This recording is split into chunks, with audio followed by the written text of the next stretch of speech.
Bonjour à tous, on est dimanche et on va parler de comics.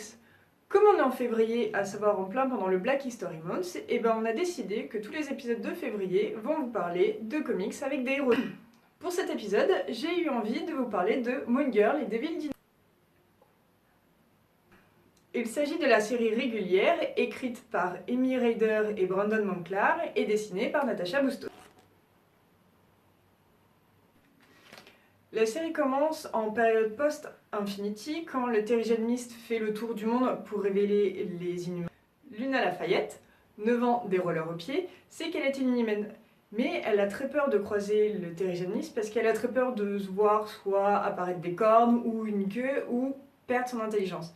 Ce qu'il faut savoir que, ok, Luna Lafayette a 9 ans, mais elle est très intelligente et elle est même la personne la plus intelligente de l'univers Marvel, plus que Reed Richards et plus que Tony Stark.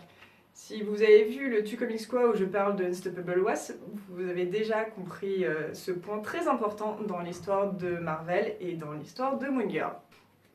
Donc certes, elle ne veut pas croiser le Terrigen Mist, mais dans sa folle aventure, elle va croiser Devil Dinosaur, qui est plutôt en fait Sweet Dinosaur parce qu'il est vraiment très gentil et très doux avec elle, et ça devient son meilleur ami.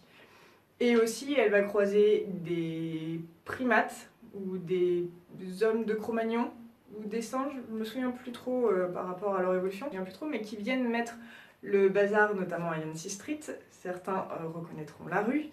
Et elle va devoir s'allier avec Devil Dinosaur pour rendre sa rue beaucoup plus sûre et au passage en fait rendre le monde meilleur, parce que c'est ça qu'elle veut faire et c'est pour ça qu'elle veut utiliser son intelligence. Et c'est aussi pour ça qu'elle n'aime plus trop aller à l'école, parce qu'elle s'y ennuie et qu'elle veut construire des choses pour rendre le monde meilleur, le rendre plus sûr, et c'est en ça qu'elle devient une super-héroïne, parce qu'elle fait tout ça de manière complètement altruiste et personne ne lui a demandé. On va pas se mentir, la force du comics repose énormément sur Moon Girl, sa passion pour les sciences, son amitié avec Devil Dinosaur et aussi ses angoisses.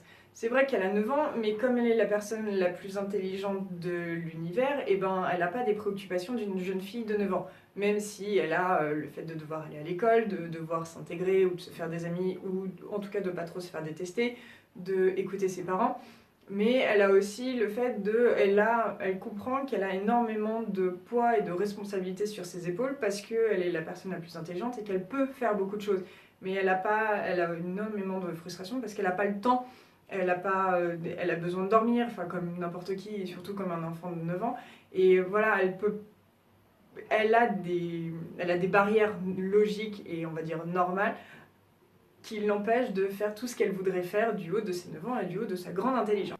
Et l'autre truc très cool de ce comics, et c'est pour ça que j'en parle aujourd'hui, c'est le fait que Moon Girl est noire. Donc elle est noire, c'est pas particulièrement abordé dans le comics, il n'y a pas d'histoire de revendication sur ses origines, elle est juste noire. Et c'est ça qui est vachement bien, c'est parce que je lis un comics très bien, que moi j'ai trouvé vraiment très cool, très drôle, très beau. Les dessins de Natasha Bustos sont... On peut dire que c'est enfantin, mais ça colle parfaitement à Luna Lafayette et ça colle à l'énergie que peut avoir une enfant de 9 ans.